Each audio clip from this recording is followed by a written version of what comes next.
Okay, so I haven't done a vlog in a little while, but I received multiple questions from people about the situation in Afghanistan, and that was a good opportunity to get back starting and talking about things and get back to the vlog.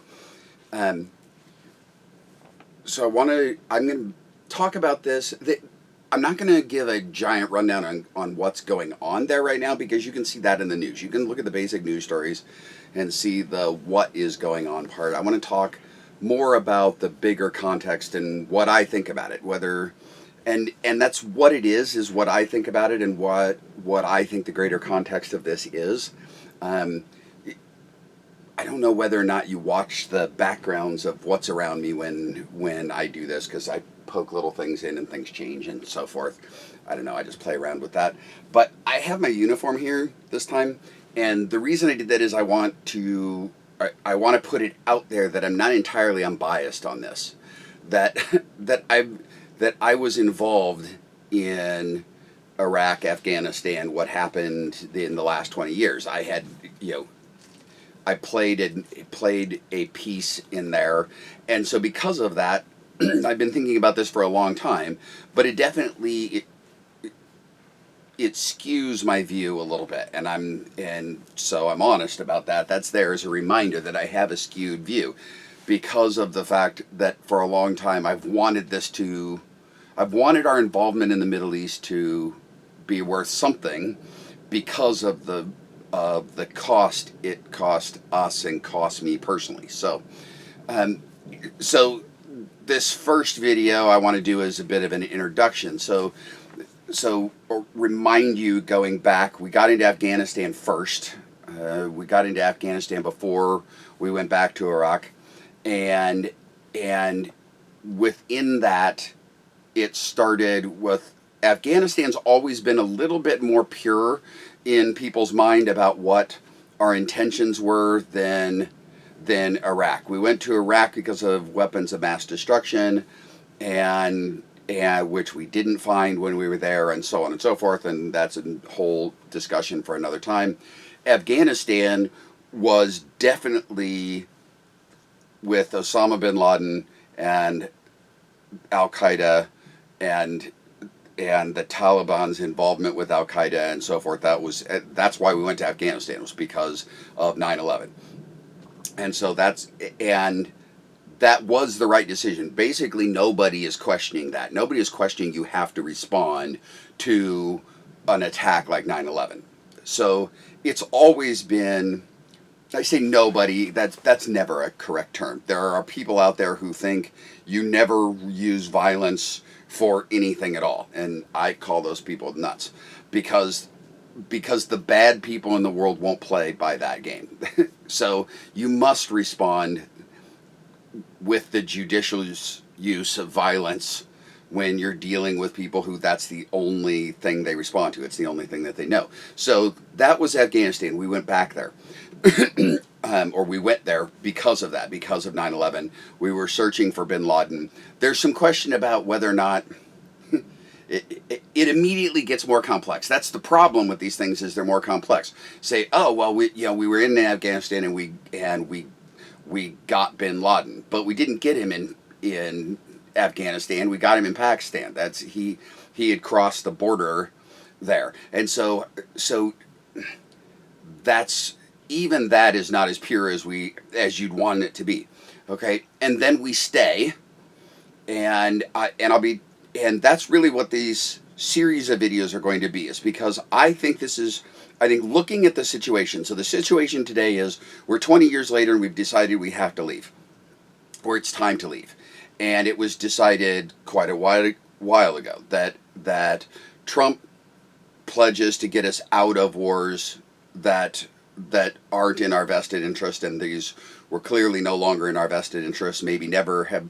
Afghanistan was in our vested interest initially because we were attacked.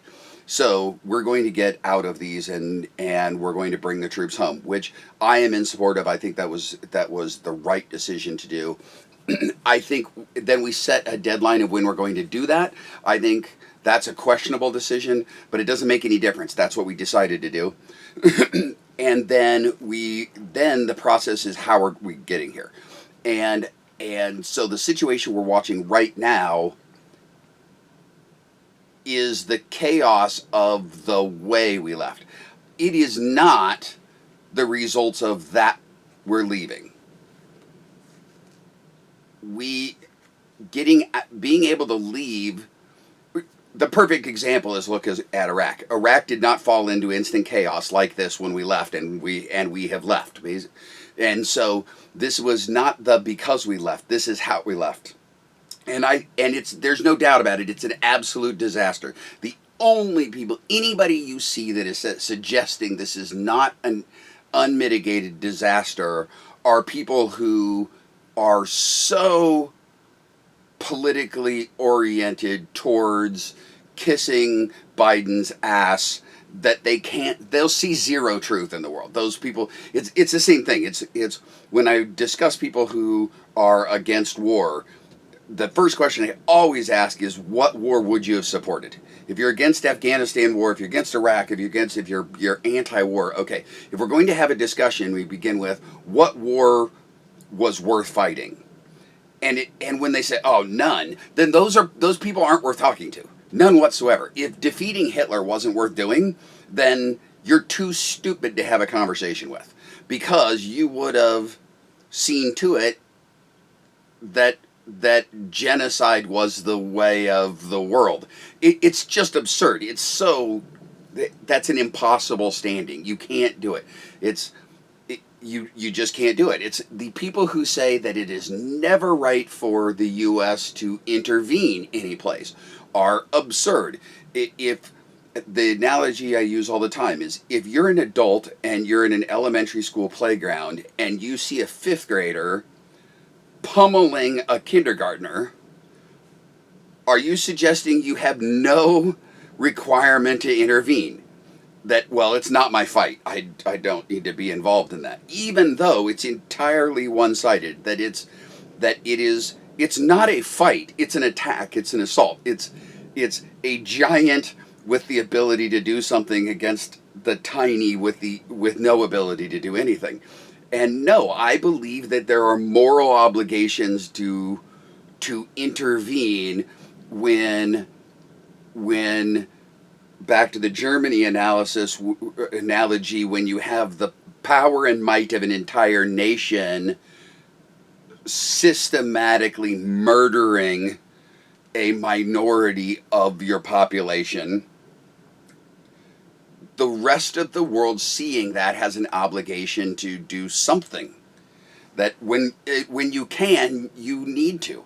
And I'll admit, the world has been wildly inconsistent about that. That if the people being annihilated are black, for instance, and in Africa, the world's decided we don't have any place in it at all. And I think that's absurd. I think it's absurd that we allow the people who are armed and with power annihilate people and stand by as a world and ignore that. I don't get it. And so when you start a discussion, you start with, are there any basics? Are there any ground we can start with? Is there a place we can talk about? If we're going to talk about a war, let's begin with, do you have any logical sense of something we can start with? Because if you can say, yes, okay, World War II was a justifiable war, but Afghanistan isn't. Okay, this is a place we can begin to talk. We can begin to say, okay, well, what about this? What about that? But if your position is war's never justified, then you're not worth talking to. Honestly, that's just too stupid a position to be worth my time. And so you got to begin with, what are the basics and what can we do with it? So if you say, so right now you've got people who are saying that this is not a debacle. This is how it was always going to end. All of that. I'm sorry if you're saying that, you're just too stupid to have a conversation with.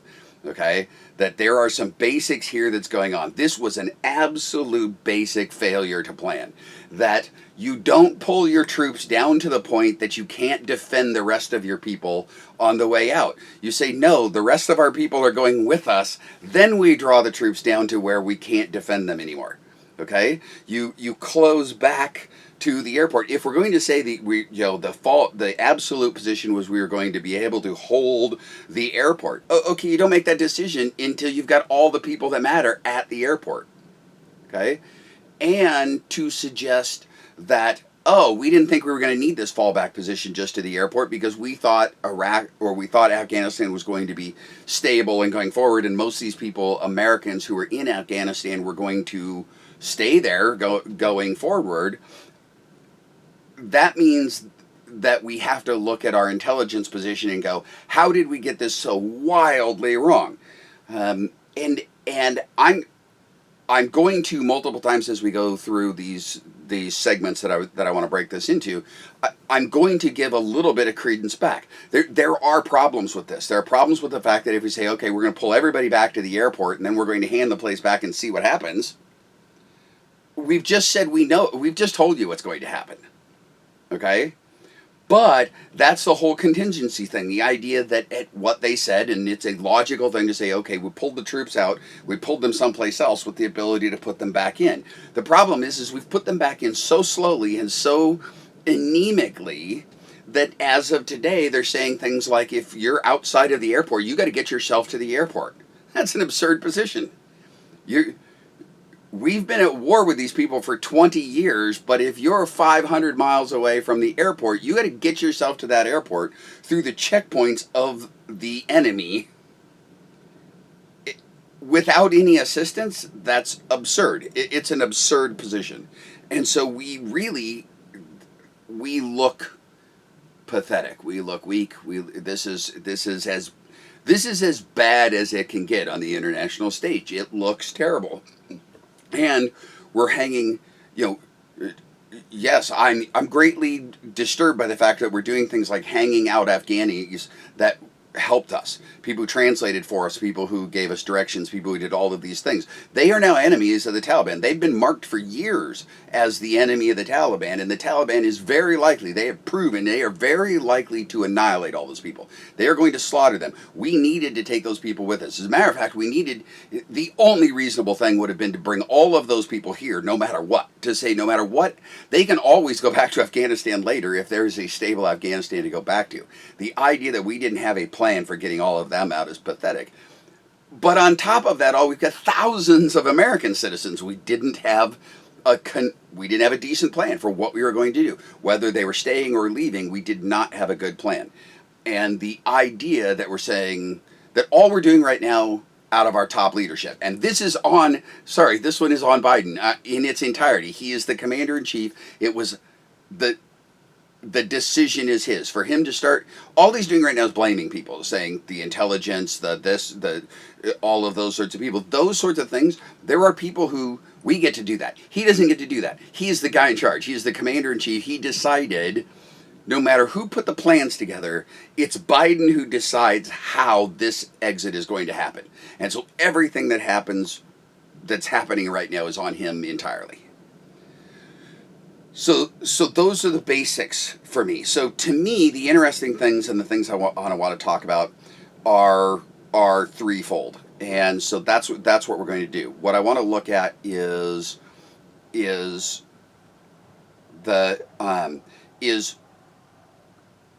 our fault. Why did we do what we did? Why do we think all of this has been worth it? All that sort of stuff. What was our thinking problem? What is the failings of the Afghanistan people? What is their failure? I'm trying to be clear in my head here. It's what I want to look at is a historical perspective. Why did we think this could work? Why would we have been there for 20 years? What's the point of being there 20 years? And then the two major failings. Why did we fail? Why did the Afghanis fail? Okay? Those are the three things that I want to look at.